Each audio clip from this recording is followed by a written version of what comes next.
Welcome to Wanted Down Under Revisited. Today we're catching up with the Mason family, who we first met back in 2006, when we gave them the chance to sample the lifestyle in Adelaide, South Australia. Back then, Andy was a self-employed carpenter from Nottingham who wanted a better life for his 3 children. There's just nothing for them at all, unless they got all the degrees under the sun, and then you're not guaranteed a job at the end of that.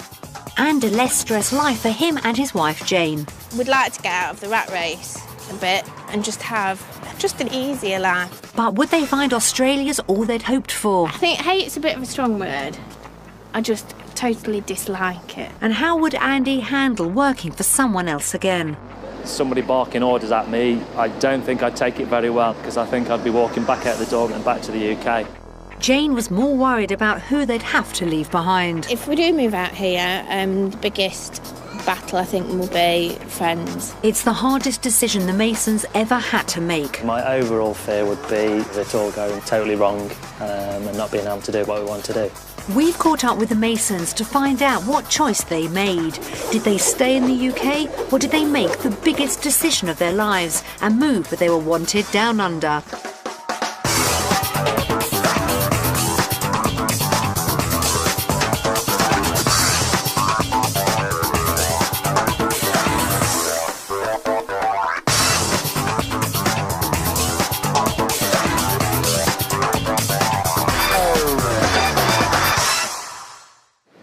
Wanted Down Under puts British families to the ultimate test by giving them the chance to try life in Australia.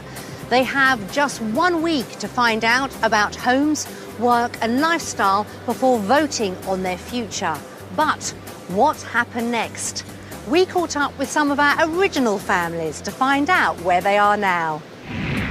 3 years ago, the Masons from Nottingham were facing a life-changing decision, whether to stay in the UK or to move to Australia. We gave them a week to experience life down under, but was it all they hoped for? Andy and Jane Mason shared a detached family home in Nottingham with their 3 children, Aidan, then aged 7, Callum 5 and 18-month-old Abby. Andy had always worked as a carpenter and even fitted out his own house extension. He hoped to move to Oz would mean a better balance between work and family. I'm basically looking for a job where I start early, I do a standard 8 hours, where I can sort of spend time with the kids and the rest of it. We'd like to get out of the rat race and just have a bit easier life, a bit more outdoors. At the moment we rush around like headless chickens. We're sort of an outgoing family, like to sort of bike rides, all the rest of it, and a bit more time to do that. Jane and Andy had thought about moving to Australia for several years. I'd been on every website humanly possible.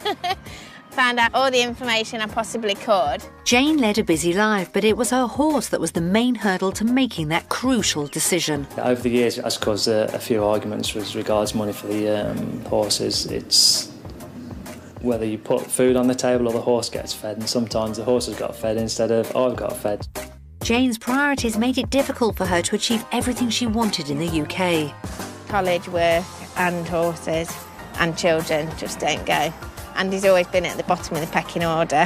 For me, personally, I'd like to get rid of horses totally. Even if Jane took Reggie the horse, the Masons had strong family ties that would have to be broken by a move. Obviously with Andy's mum having MS, she has said that she won't come over to Australia. My mum and dad are, I wouldn't say best pleased with the idea of us moving that far, especially with mum being sort of ill as she is. The travel factor for her wouldn't be an option. I don't think she could do it. But overall, I think everybody's pushing us in the direction of go for it and make a go of it. Would Australia provide the answer? To help Jane and Andy consider the huge risks they'd be taking, we sent them to Adelaide in South Australia. There were 3 different lifestyle options to choose from. One in the city, one in the country and one on the coast. Each option included a job offer for Andy. South Australia's capital city, Adelaide, boasts a Mediterranean climate and a cosmopolitan lifestyle. Just south of the city is a great place to live, with its mix of modern and traditional architecture. Falcon Shopfitters had plenty of work, according to manager Greg Meyer. We do a multitude of joinery work here, shop fit-outs, office fit-outs, all over the state. So if you like a good lifestyle, great bunch of blokes to work with and fantastic weather, come and join us. Pay would be around £25,000 a year, and the whole family could enjoy Adelaide's outdoor life, from cycle tracks to boating, all the modern pedestrian shopping malls. So back in 2006, on that type of salary, you could afford a 4 or 5 bedroom house, priced at just under £200,000, and that included a pool, as the new potential boss explains. Welcome to my backyard. As you can see, a lot more room here than the UK, lots of room for the kids to play games, jump in the pool, and we can have a barbecue. So if you want to come on down, we'll make a day of it. Option 2 was the coast lifestyle west of Adelaide. Long sandy white shores like Glenelg offer all sorts of activities for the kids, as well as safe swimming. And this shop fitters might have a position for Andy. Hi Andy, we're the Kelly family. Hamish Kelly managed the factory. This is where we make most of the joinery before we bring it out to site. A lot of our clients are service stations and small shops. Andy could have earned up to £20,000 a year here. Houses tend to be smaller than the city, but are often built of attractive red brick. They won't always have a pool, but you're only minutes' drive from the Southern Ocean. So in 2006, this salary would give you a great combination of comfortable living and a beach on your doorstep. But you'd have to know your stuff. These guys only use the top technical equipment. This is a very important tool right here. This is our table tennis table for Friday night. That's my favourite tool to work on. Come on Andy, can't wait to see you. You're going to love it here. The final option was in the countryside, where you can get plenty of house for your money. More than 70% of South Australians live in or around Adelaide and enjoy a high standard of living and great scenery. There was a job in the Adelaide Hills for Andy at this shop fitting firm. We're a small family business with about $1 million turnover a year, and we would dearly love to have you come and spend a day with us. We're a very close knit community in our company itself. It's all a family business. We all live only about 5 minutes away. Andy would earn about £20,000 a year here, and back in 2006, £200,000 would buy a substantial property. They're normally single-storey with a good-sized garden. There's a real sense of community, and it really is possible to walk to work. The rural Adelaide Hills offer a lush contrast to the city and coast lifestyles, and on this annual salary, the Masons could have afforded plenty of space. So Andy, what more could you possibly ask for? A great place to work and a great place to be. The Masons tried out the coastal lifestyle for their week in South Australia. With its nearby beaches for the kids and friendly carpentry firm for Andy, it looked ideal. But did they find what they were looking for on the other side of the world? Did the family's trial week down under reassure them they could have found a new life? Or were their plans dashed?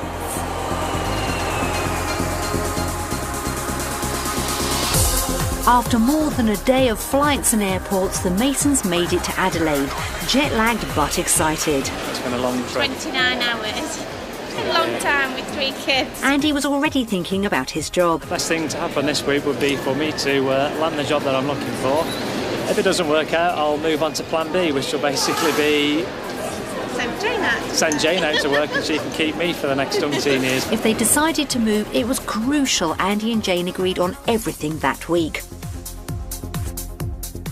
First up was a close inspection of their rental accommodation. It was their first chance to sample an Aussie property. Is this as big as your bedroom at home? It's small. It's very nice. The decor's interesting, I've got to admit. Let's go look at the garden. It's quite nice, yeah. So they liked where they were staying, but the next day was the difficult task of agreeing on the kind of property they might purchase in Australia. In the UK, Jane and Andy had a 4-bedroom detached house in Nottingham with lots of space for the children. If they sold it after paying off their mortgage, they'd have about £160,000 to spend. So we chose 3 homes that would show the Masons what they could afford if they moved here. While the children were looked after, Jane and Andy got down to some serious house hunting. We've worked hard to get where we are in the UK, and we don't intend to just lose what we've done in the UK if we were to move. So unless we find the right house land package, then we wouldn't move. If they couldn't find the right type of property, the whole prospect of a move would have proved impossible. So, fingers crossed. First, a brand new family home with a pool for £200,000, so the Masons' finances would already be stretched. There was a lot of open land at the back. Inside, it was immaculate, with 5 bedrooms and 2 bathrooms. Hiya! Hello. Fine, thank you. The owners at the time built the house themselves on an empty plot. They were also from the UK. Almost every second person has got a British relative here, and they're all so friendly. They all want to get to know you. They'll take you right into their circle of friends, and we've made lots of really good friends here. Lifelong friends we've made here. Kitchen. We've got the in pantry there, family room, and also the rumpus room. Right. The rooms were well finished, which would please Andy, who didn't want any more DIY. And it was big enough for each of the children to have their own bedroom. So whose bedroom's this one? This is the 5-year-old, 5-year-old daughter. Spotless again. To teach her some of this. Just don't look under the beds or in the cupboards. This is the study bit. We also have you can see we fit the double bed, and that's where any guests that come from overseas they can have that room. Separate bedroom, yeah. There were other advantages to living here. Jane found she had a lot more in common with the owners other than being a Brit. We've basically been able to do everything that we dreamed of doing. We've got horses and... You said you've got horses? Yeah. Do you keep them at... I've got a friend who, a friend, at the moment they're adjusted at friends' on livery? Yeah, so yeah, they're both there, yeah. Does it cost them? $50 a week, which is what, £20? Yeah. Which is not a lot. Jane really had the bit between her teeth, much to Andy's dismay. Well, we'll leave you two to talk horses then. Yeah. At the back of this property, there's a large pool with an added extra bonus. Is it heated? Yeah, solar heated pool. We've got solar panels on the roof, and yeah, it is enough. I mean, you find you only need a couple of days of sun, and it heats up really quickly. Yeah. Round the corner, Jane spotted the land that came with the house. To Andy, it was a garden, but to Jane, it was a paddock for a horse. And will they ever build? Will they ever build on that? No. And Right. just over the mound there's a little lake. Right. You know, it's great for walking the dogs or whatever. So what's this on the market at? It's on the market at $489. That was about £200,000, so they would have needed a small mortgage on top of their equity. From a point of view of moving to the UK, moving straight in, yes, it's the sort of property we'd be looking at, wouldn't it, really? Yeah. I'd prefer to be going for an acreage, just so that I can have my horse. Right, Andy. However hard Jane tried, she couldn't flog the horse to Andy. Time to place your bets for runner number 2, described by the agent as a Georgian-style residence peacefully positioned over rolling hills. It was cheaper than the first one at around £190,000, but it still had 2 bathrooms and 5 bedrooms. The bedroom one with the ensuite and walk-in robe. Nice big space in there in the walk-in robe. Yep. And no Aussie home is complete without a rumpus room, their version of a playroom. A lot of people use it just for, games room or whatever you like, really. The newer style homes here in Australia, we have the formal living areas and then the casual living areas, but not a lot of them have the rumpus room as well. Okay. Just an extra entertaining area, and having the sliding doors which lead out to the garden is quite nice as well. Okay, this takes us now through to our formal lounge room here. You notice we've got an open fireplace, which is lovely, creates a nice ambience. It might have had a fireplace, but it still left them cold. There were big windows, but no view. For me, looking at the fence, I think it's a bit enclosed. I've got to say I don't like the view out of that window. Next door's pretty close. I think it's a nice setup, but it just spoils it having the 2 metal panels each end just to look at and nothing else. Because that's all you're really seeing. It's quite a big plot, but the house takes up all of the top. That's right. As opposed to going 2 floors. So what did the Masons honestly think of property number 2? I think hate's a bit of a strong word. I just totally dislike it. I would have the house we saw earlier over this one. It's a shame, really, because it's a nice house just boxed in, really. Oh dear, they better like the last property or they'd have a problem. How about somewhere with a bit more space? If the one before was mock Georgian, this was Tudor. It was pricier at £250,000, but had a pool and its 11-acre plot included dozens of attractive gum trees. Good afternoon. I'm Wayne from Two Toots. Andy and Jane. Jane. Nice to meet the both of you. Okay. Come right through, folks. So just a nice sized room. Yeah, this is maybe more what we're used to in the UK. Yeah. So it's completely different than what we've seen so far. It's got more of a homely feel to it, where you're travelling all that miles and then you're actually stepping back a bit into what you've left. Yeah, it's got a nice feel to it. Folks, we'll come on through to kitchen dinette area here. It's a very country style, if you like. It's certainly more what we're after, I've got to admit. Okay, yeah. Oh, that's good. Maybe more your cup of tea than mine. Basically, I do all the cooking, so there'll be a sign. All the cooking, you did most of the cooking. 99.9%, so there'll be a sign hanging from Andy's kitchen. Today. Do not enter.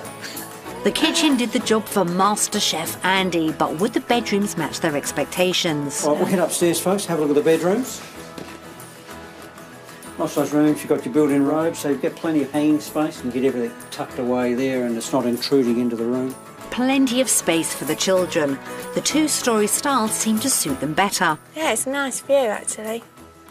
Yeah, and the hills. If Jane was thinking nice place to ride, Andy had other ideas. Could we turn that land into sort of a vineyard or cherries or something like that? Yeah, sure.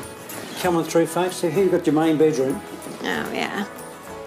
A great Nice size, plenty of room here. So a walk-in robe here, which is great again, gets that all out of the way so you haven't got wardrobes hanging around. My stuff there in there, Andy's stuff Yes.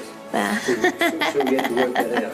Very generous, Jane. Perhaps Andy would be allowed more space outside. The property is on 11 acres. You know, you could certainly keep a horse here if you're inclined. Sorry, Andy, I spoke too soon. It's what I'd say I'm after. I'm not sure Andy would want the same as I do necessarily, because Andy knows that if I get acres, I'll get a horse. Maybe Andy would prefer no acreage. Because it's a lot of land to manage with 3 kids and 2 jobs to go with it. They just couldn't seem to agree, but it was vote time already. The first house was okay with Andy, but didn't have enough land for Jane. The second was too enclosed, and Jane was still looking for that large paddock. The last property had the family space on 2 floors and 11 acres of land to ride on. But in the end, did they prefer UK or Australian properties? If I was going to go Australian or UK properties, then I would go Australian because you get better value for money. Well, I'm going to disagree with you on that. I'm going to vote UK because I think UK houses are better built and are more homely. So I suppose we're going to have a long-distance relationship. Well, you can put your slippers by the fire then.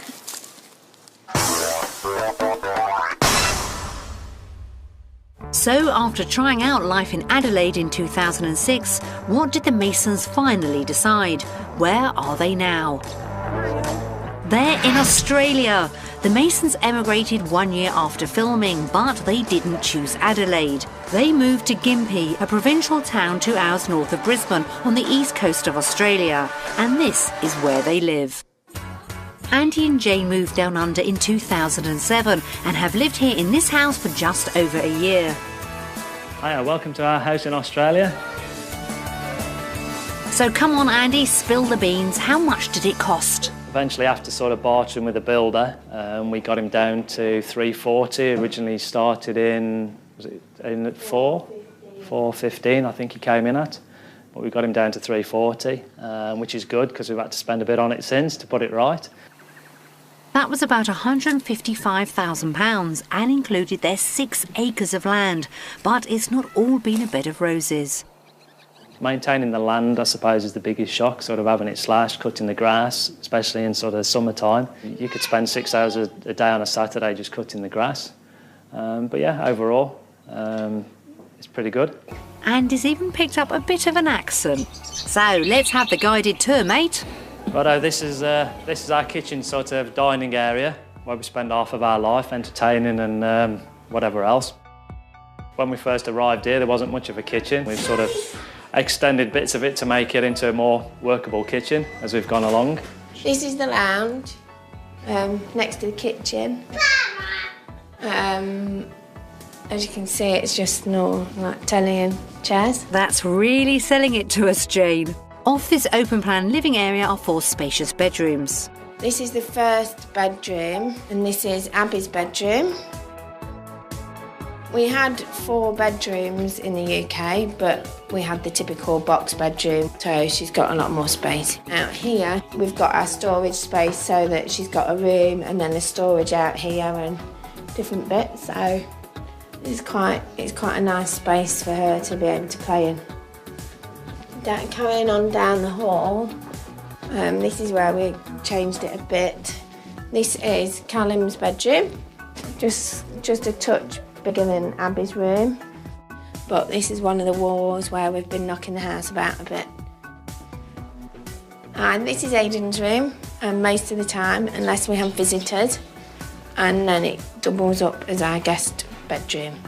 This one wasn't here originally when we bought the house, and we've put this one in just to make it more suitable for what we wanted, which was 4 beds. Oh, and you've not put your clothes away. It's fine, it's a living house. If everything was perfect, it wouldn't look right. No, but your dirty socks are on the bed. They're clean. This is our room. The best bit about the room is the veranda. It gets the sun on the morning. It's a nice space. But yeah, the best part about this is sort of lying in bed and looking out the window at what's out there. Now, you won't get a view like that in Nottingham. And then we've got our luxury ensuite bathroom. Oh, the bath's about 130 years, the enamel going off the bath. Different than our ensuite in the UK. And then Andy's built me a nice walk-in wardrobe that... And it gets finished in sort of winter time, so that's sort of missed out for this section. It might get a bit done on a night. Yeah. It's not bad actually. It's not too bad.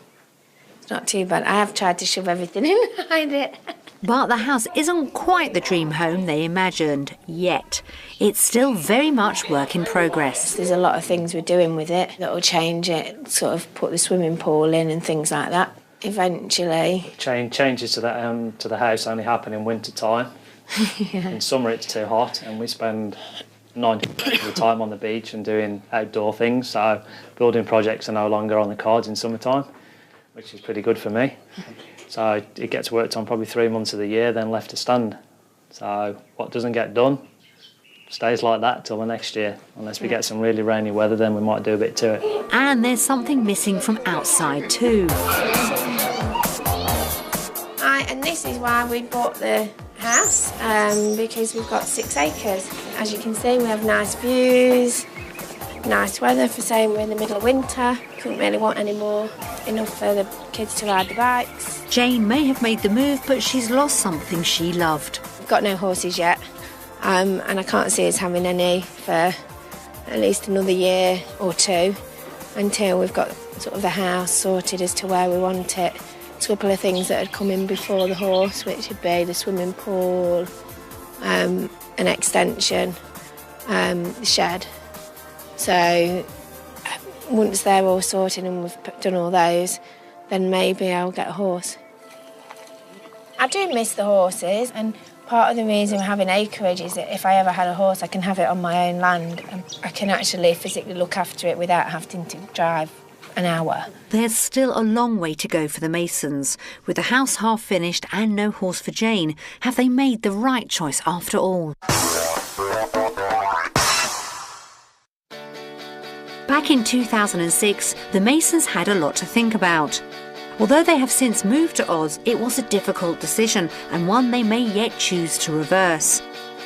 How did they cope when hearing the thoughts of family and friends back home? Dad, you got tears in your eyes.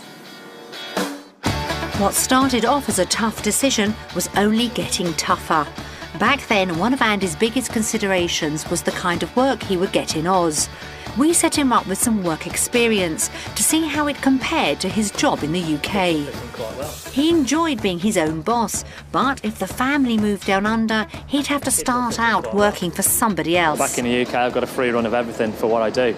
Here I'm going to be tied, I think, to a bench, and I don't think I'll like that at all. Would Andy still move if he hated working for someone else? After 10 years of doing it for myself and making my own decisions, somebody barking orders at me, I think I'd be walking back out the door within 10 minutes of getting in there if somebody said the wrong thing. So if today doesn't go well, then obviously for me to stay out here would be a no-no. I'd be back on the plane with Jane and the kids and back to the UK.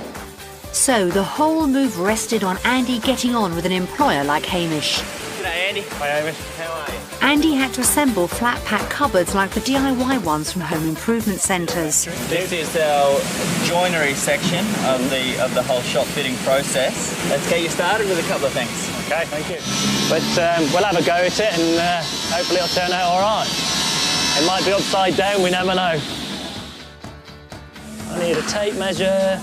You haven't got a spare tape measure and a pencil I could borrow for a minute, have you? They're like a proper chippy now. Right, here goes my first attempt at nailing a piece of chipboard with an Aussie nail gun. Beware, everybody. Very impressive, but Andy wasn't happy not using all his skills. I feel like I'm on a production line at the moment. I could be doing this for 8 hours a day, depending on how good you are. It's a bad thing from our point of view, because I'll just be doing roughly the same thing for the day, and that, to me, is not a good thing. I'd like a bit more variety in it. Voila! Looks really good, Andy. If you want, we'll go out now and show you some of the installation work that we do. OK. We'll go out to a Subway store in a close shopping centre. It's fine, lovely. OK. OK, thank you. And there was more bad news for Andy. While he was at work, Jane was determined to find out more about bringing her horse if they moved. That would cost thousands of pounds and would also mean 9 months quarantine, so Jane took advice from another owner. So you're considering bringing him over? Yeah. The only thing that would put me off is the flight. You know, you wonder about him, don't you? But if you're doing the right thing by him, putting him through all of that. He's only flown like the 2 hours. I wouldn't necessarily want to put my horse through it. No. How much is it? It worked out 5,900. Oh, is that all? It would cost nearly £6,000 to back Jane's horse, and we know who was favourite to place that bet. Andy doesn't think I ought to bring him over. Oh, why? 'Cause Andy in the UK is sort of bottom of my pecking order. And he's hoping moving over here, it'll be maybe kids then, Daddy. 18 years we've been together. He met me with 3 horses. That's he met me at a right, horse show. So my argument is, you met me with horses. You're not going to change what I enjoy doing. I don't stop him going golfing, do I? Mr Mason, your wife certainly knew what she wanted. She wasn't the sort to be taken for a ride. Oh, try again. 1, 2, 3. Oh, well done. Jane's expensive hobby would rely on Andy bringing home the bucks. Get your dash out, Andrew Mason. Yeah, I hope Andy's work's going well, because this is my next one.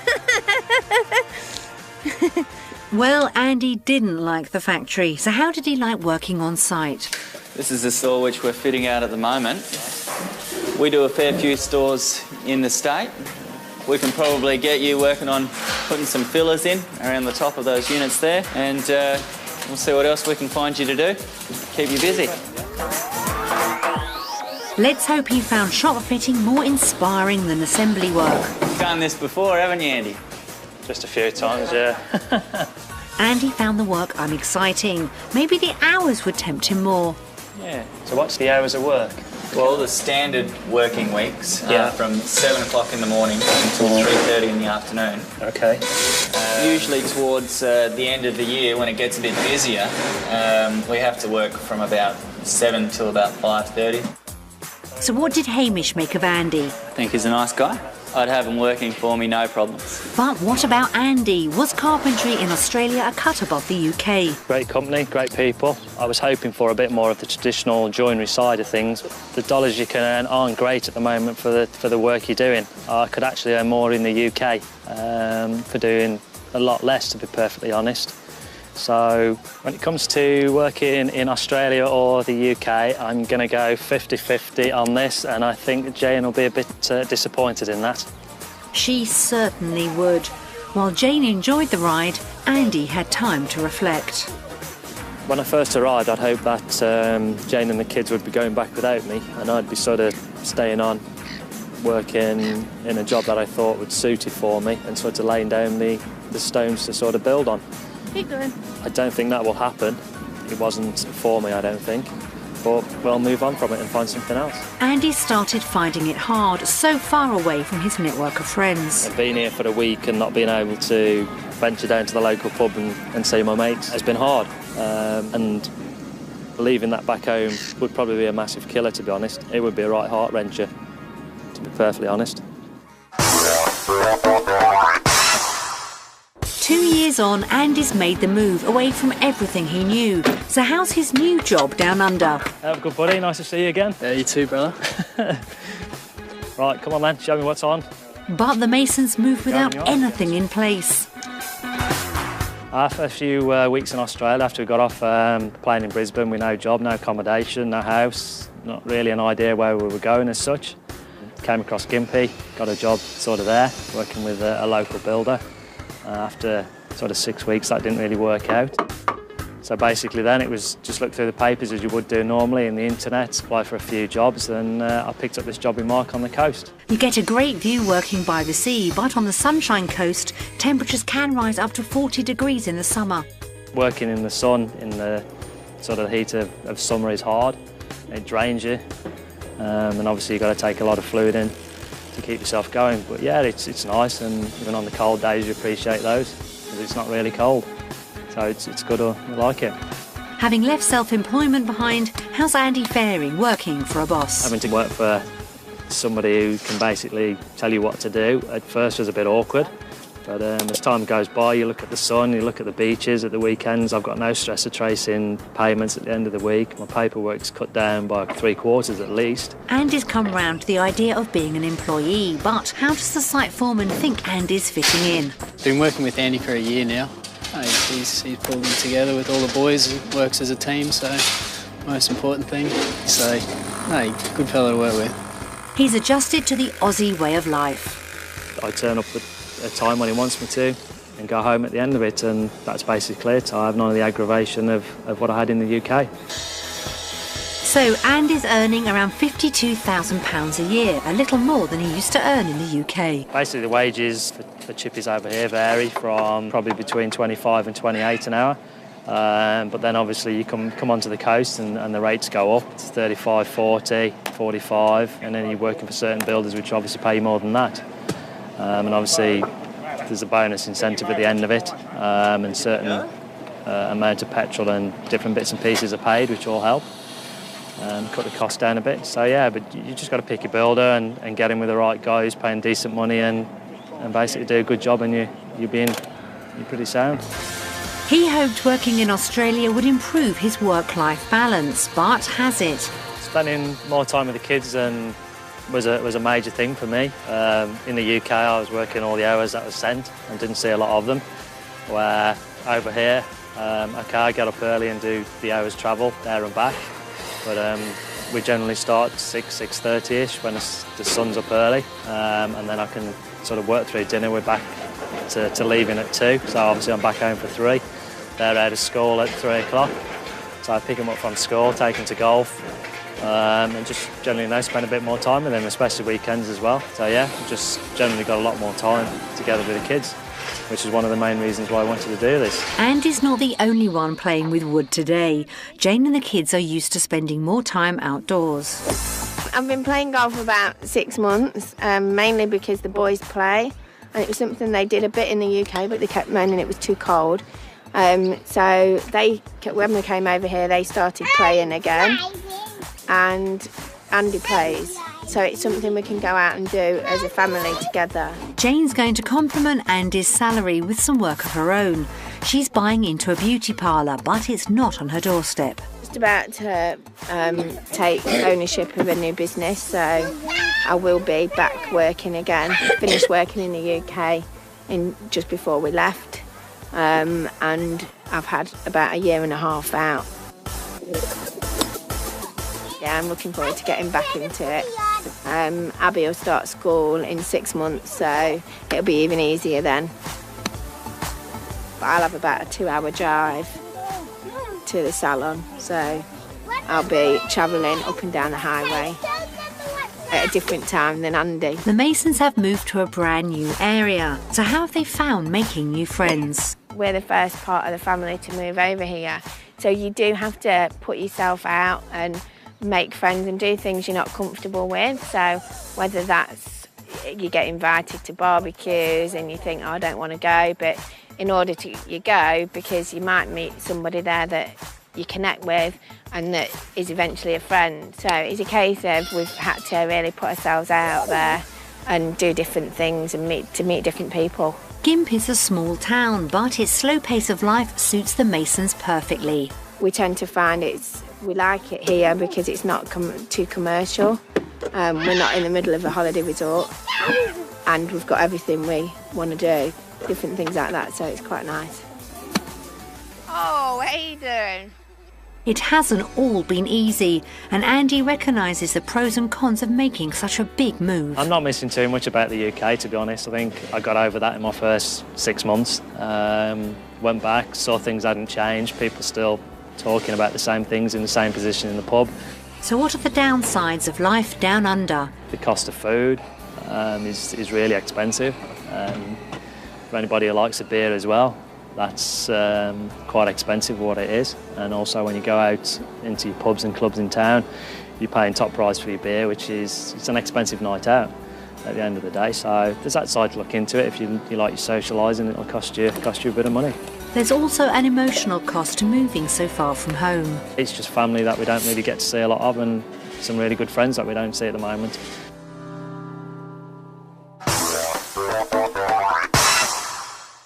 Back in 2006, Jane and Andy Mason took their 3 children to Adelaide to try to decide if they wanted to move to Australia. We'd like to get out of the rat race and just have a bit easier life, a bit more outdoors. Their hopes of finding their dream Aussie home didn't go to plan. I think hate's a bit of a strong word.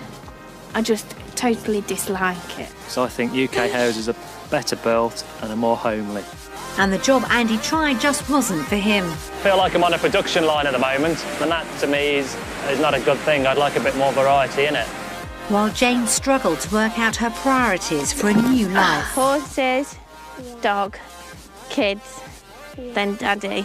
Andy is sort of bottom of my pecking order. But there were more serious issues to consider before they voted either to move to Australia or stay in the UK. Obviously with Andy's mum having MS, she has said that she won't come over. Don't want the resentment factor for us leaving. I can see from their point of view.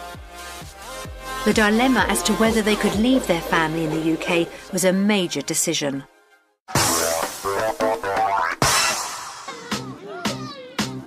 While they considered all the factors, Andy agreed to let Jane try at least one type of horse. If you think that's a rocking horse, I'll show you one. This is the world's biggest rocking horse at nearly 20 metres high, and it lives on the hills above Adelaide. Mounting this dude was as hard as deciding whether to bring her horse to Australia or not. I like horses, but I don't like ladders. Oh, I like these sorts of horses. They don't need maintaining and looking after and eating grass and chewing money for nothing. What was supposed to be a great day out only served to highlight their differences over Jane's horse Reggie. I don't think Andy will be very happy if I'm still considering bringing the horse out. Me and Andy don't discuss it at the minute. Without the support they'd had in the UK, it was more important than ever that they saw eye to eye. If we do move out here, the biggest battle I think will be friends. Like if he's really annoyed me or if I've really annoyed him, we could end up being in the same 4 walls just with each other. So I think that'll be difficult. Jane was nervous of the move, but as she finally joined Andy at the top of the rocking horse, she had a more urgent worry. I'm not going to get down from here. Why have you gone pale? Because it's too high and I've got to go down. So if you don't like the ladder, don't come to the biggest rocking horse in the world. After starting out with nothing, the Masons have got a lot sorted in 2 years. Back in 2006, they were far from making a decision, so the Masons tried out the Aussie lifestyle for the first time. With the kids as guinea pigs, Andy and Jane decided to check out the local parks. So how did cycling by the river compare to what they might do in a park back home? I'm not convinced it's that much different than if we were to go down the embankment on a Sunday morning. It looks peaceful, but these inner-city cycleways do get busy. Busy? I suppose it's the only open space around. Everybody out of town city are going to come out, aren't they, Sundays?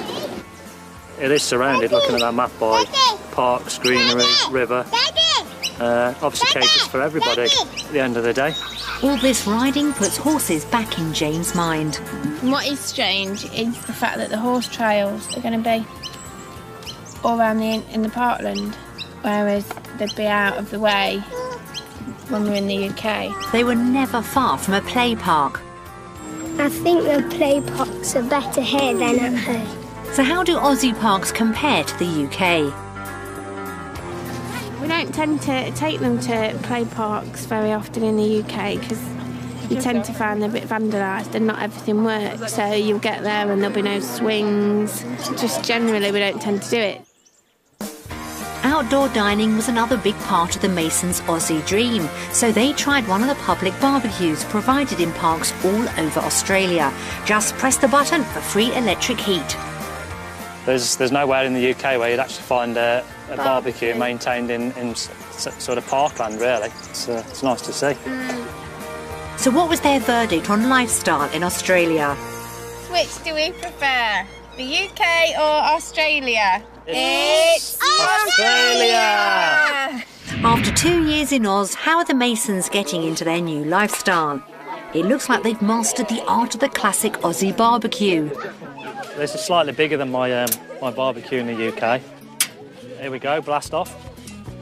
It seems they're doing just fine. This is the first one we've done of this scale. We've had a few little ones before. We've been to people's houses where they've had the bigger ones than these, which have been good. And just amazing, you sort of meet so many different people along the way. And the Aussies, to be fair with themselves, are all a pretty friendly crowd, so they let you get on with it, and it's all good. Gympie is a small enough community to meet new people easily. Well, they're a very friendly crowd. They'll actually speak to you walking down the street, where in the UK people wouldn't really take the time out to find out where you were from, what you were doing. So yeah, it's worked out well. If you're going to make new friends, make sure you know Aussie barbecue etiquette, or you may be going without. You learn very quickly that when you go to an Australian barbecue, you take your esky, which is your cool box with your beer in. You take a chair to sit on, and you're normally offered to take a dessert or a salad. And then you learn very quickly that barbecues start at about 2 or 3, and then everybody eats and then everybody drinks. So they tend to be more daylight barbecues as opposed to evening barbecues, which you'd have in the UK. For Aidan and Callum, the Aussie lifestyle isn't all about sitting around chatting. They get to take full advantage of their land on their favourite toys.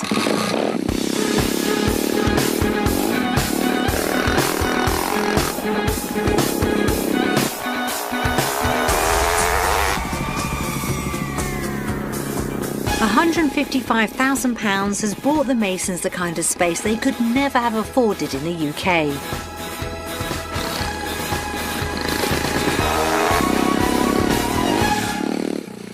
But their large garden doesn't take care of itself. Luckily, they've got to know the locals. Our next door neighbours here are brilliant, and they came over this week and cut the grass for us, so that was really helpful of them, so they're really good. And they tend to invite us to a lot of barbecues and introduce us to different people so that we can meet more people. So Rosa's really, she's like your mother hen. If you didn't have your mother over here, you want Rosa, so she's really good. Neighbour Rosa and her husband have taken the Masons under their wing. They're a really nice couple. We're really happy to have them as neighbours.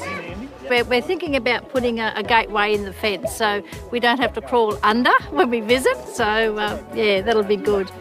So, with new friends on their doorstep, is there anything the Masons miss from back home? The lifestyle's been what we wanted. that little bit where we miss with the pub scene and friends and different bits and pieces like that, which you would do. But as you can see, we're slowly gathering a friend base from sort of my side and Jane's as well. And the strange part about it is I actually play football with a couple of them. Didn't know their wives. Jane actually knows their wives, didn't know their husbands, and then you meet on days like this and you suddenly realise who's attached to who. See, this time I've used barramundi. I do think about England sometimes. Like today, when we're inviting people for a barbecue, you think about the friends that you had at the last barbecue in the UK and how different they are. We can sit outside, and I think the last 2 barbecues we had in the UK before we left, we actually had tarpaulin tents across the whole of the garden, and it was hammering it down. Out here, it's middle of winter and it's 20-odd degrees, so no, I don't think about England that much. Just miss my family. It's in the west. Yeah, it's north.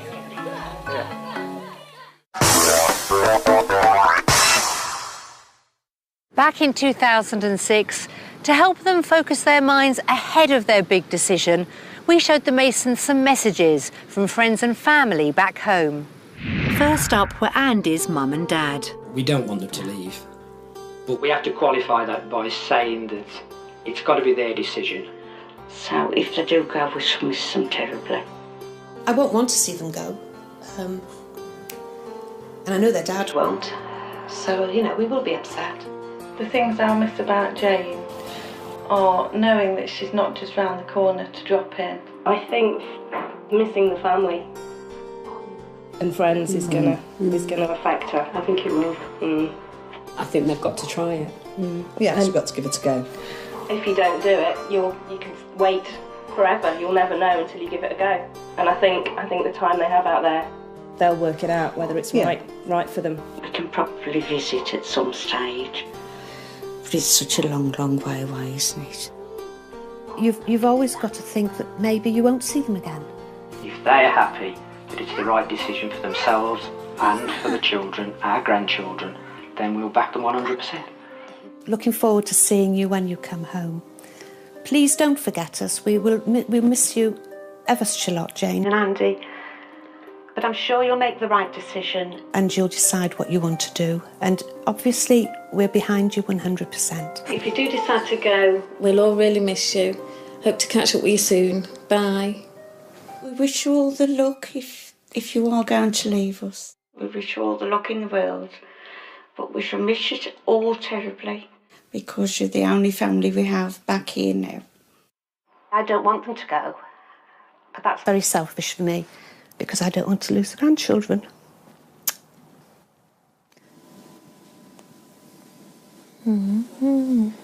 Dad, you got tears in your eyes.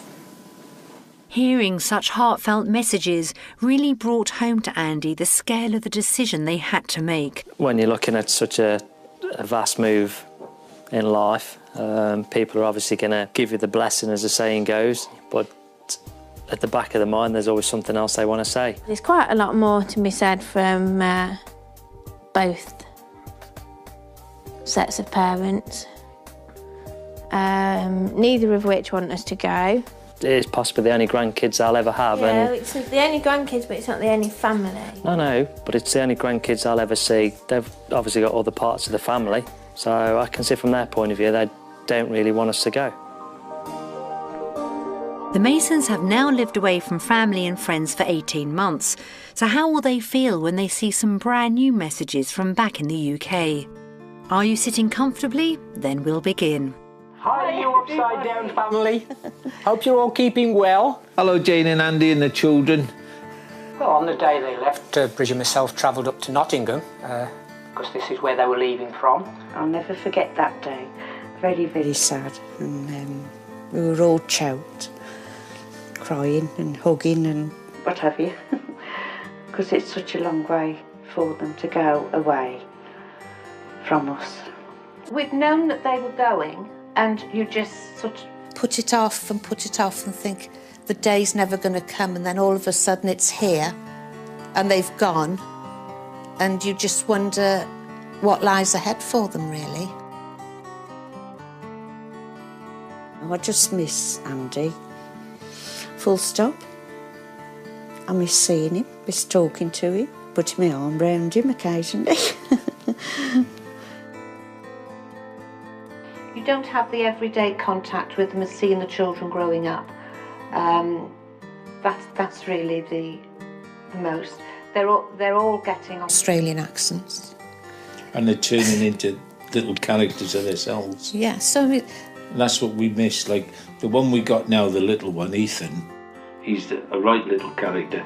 We've missed that in Abby. Them growing up and Abby growing up, because she is a little princess, we call her. They left a big hole in our lives because they're the only grandchildren we'll ever have. Definitely we miss them and wish they hadn't gone. They're a part of our life, and as we said, it's such a long way away from us, a long way away. It's not as if you can jump on the bus and go there or get in the car and go and see them. I think the only problem that we had was last year Charles wasn't very well, and it was... Do I ring them up and let them know that he's not very well? And what is the matter with him, and know that they would panic over there, or Jane would panic. And wonder, should I come home? It's very nice, I think, at the very end of when we speak to him on a Sunday, and he usually says, "Love you loads." That's not the sort of thing Andy would have said one-to-one if we were here. He wouldn't express himself quite that way. And whether he feels more comfortable with doing it 12,000 miles away, I don't know, but he actually expresses his wishes. "Love you, Mum." Hopefully we're going over to see them in a couple of months' time, which we're very much looking forward to. Except I'm dreading the journey. I think we both accept that if we perhaps want to see our children and grandchildren, this is what we're going to have to do. Back to England, certainly in the near future anyway. It will be absolutely wonderful to see them all again. It will. There'll be lots of tears, I think. We're looking forward to seeing you again soon. Bye for now. So all we can really say is we love you loads, we're missing you, and we hope to see you soon. Yes. See you soon, love you all. Bye. Bye. It is more difficult seeing them this time than the first time, just because I feel as though you've got more of a bond. I've got more of a bond now with them than I ever have. And you just appreciate the fact that they're so far away. It was hard to watch it, I've got to admit, but it doesn't change my desire to be out here. I mean, they can travel to us, although it will be a bit of a trek for my mum and different bits and pieces, but also we can go back. There's one thing that every immigrant dreads. Having elderly parents back in the UK can cause real worries. Last year I got a call off my mum, and I phoned her and found out that my dad had had a stroke. Spoke to a couple of friends and said, "What do I do?" And they said, "What does your gut tell you to do?" And I said, "Get on standby," which I did. Jane's dad fortunately recovered and she didn't have to return. Many airlines offer standby places on flights, but they're not cheap, so these decisions are always very difficult to make. It's hard to think that you could be on that flight and you could not get home in time. And everybody who ever emigrates and lives here dreads the call. But that's just I suppose that's one of the downsides of living so far away. You just have to accept that at some point with parents getting older, that is going to happen. You just hope that it doesn't. When the Mason family had a trial week in Adelaide in 2006, not everything went according to plan. The properties didn't offer what they wanted at a price they could afford. I think hate's a bit of a strong word. I just totally dislike it. And Andy's job just wasn't challenging enough. I feel like I'm on a production line at the moment. It's a bad thing from our point of view, because I'll just be doing roughly the same thing for the day, and that to me is not a good thing. I'd like a bit more variety in it. After a week down under, did they vote for the UK or Australia? So the vote will be whether we like to live in England or Australia. However, when it came to their final vote, it wasn't a unanimous decision. Undecided! Not decided.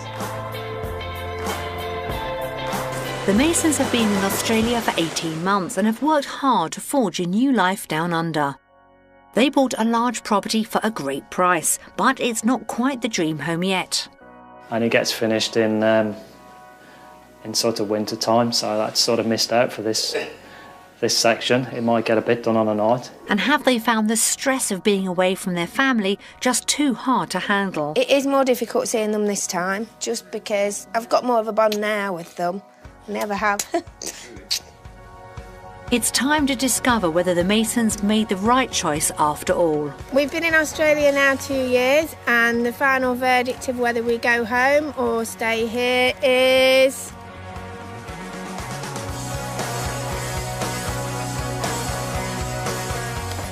Australia! England. Why England, Callum? Because why? Grandma's there. Grandma's there. Final verdict would be Australia. Definitely for me. Yeah, definitely for me. Working environment, better weather, but overall, better atmosphere. It's great. Yeah, we would love it here. Better weather and more family time together. The Masons have made a new life for themselves in Queensland, and it looks like the kids will grow up as little Australians, whether they like it or not. Join us again next time when we catch up with another family on Wanted Down Under Revisited.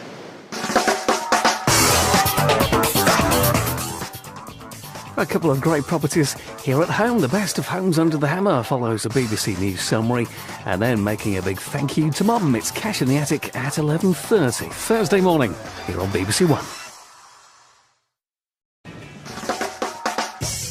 Welcome to Wanted Down Under Revisited. Today we're catching up with the Mason family, who we first met back in 2006, when we gave them the chance to sample the lifestyle in Adelaide, South Australia. Back then, Andy was a self-employed carpenter from Nottingham who wanted a better life for his 3 children. There's just nothing for them at all, unless they got all the degrees under the sun, and then you're not guaranteed a job at the end of that. And a less stressed life for him and his wife Jane. We'd like to get out of the rat race a bit and just have an easier life. But would they find Australia's all they'd hoped for? I think hate's a bit of a strong word. I just totally dislike it. And how would Andy handle working for someone else again? Somebody barking orders at me, I don't think I'd take it very well, because I think I'd be walking back out the door and back to the UK. Jane was more worried about who they'd have to leave behind. If we do move out here, the biggest battle I think will be friends. It's the hardest decision the Masons ever had to make. My overall fear would be it all going totally wrong and not being able to do what we want to do. We've caught up with the Masons to find out what choice they made. Did they stay in the UK, or did they make the biggest decision of their lives and move where they were wanted down under?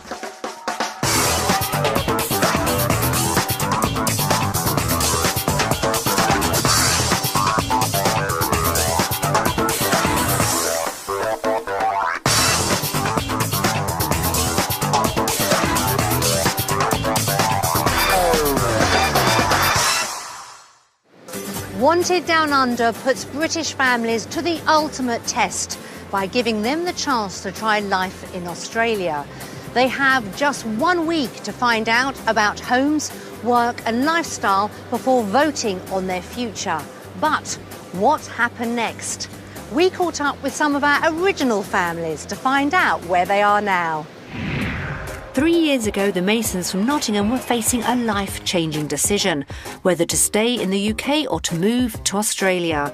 We gave them a week to experience life down under, but was it all they hoped for? Andy and Jane Mason shared a detached family home in Nottingham with their 3 children, Aidan, then aged 7, Callum, 5 and 18-month-old Abby. Andy had always worked as a carpenter and even fitted out his own house extension.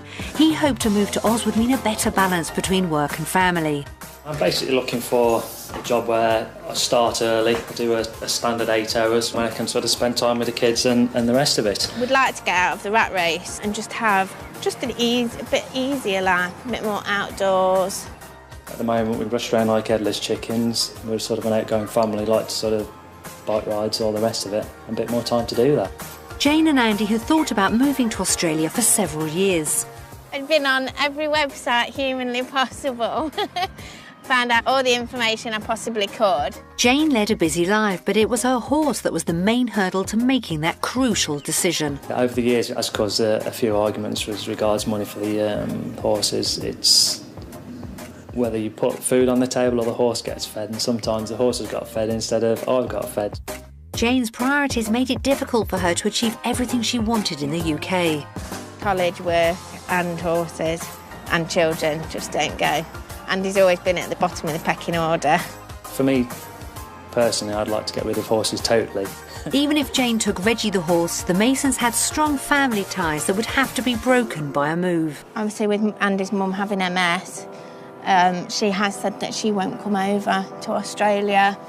My mum and dad are, I wouldn't say best pleased with the idea of us moving that far, especially with mum being sort of ill as she is.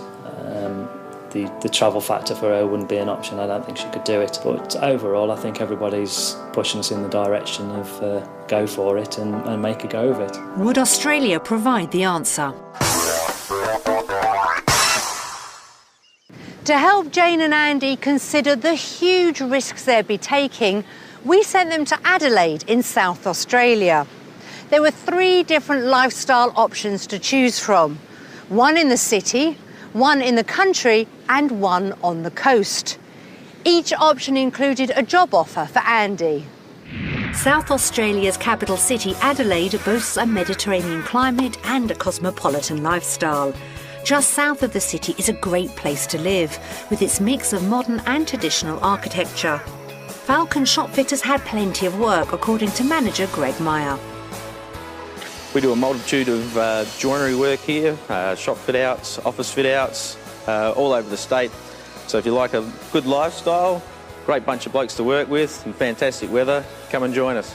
Pay would be around £25,000 a year, and the whole family could enjoy Adelaide's outdoor life, from cycle tracks to boating, all the modern pedestrian shopping malls. So back in 2006, on that type of salary, you could afford a 4 or 5 bedroom house, priced at just under £200,000, and that included a pool, as the new potential boss explains. Welcome to my backyard. As you can see, a lot more room here than the UK.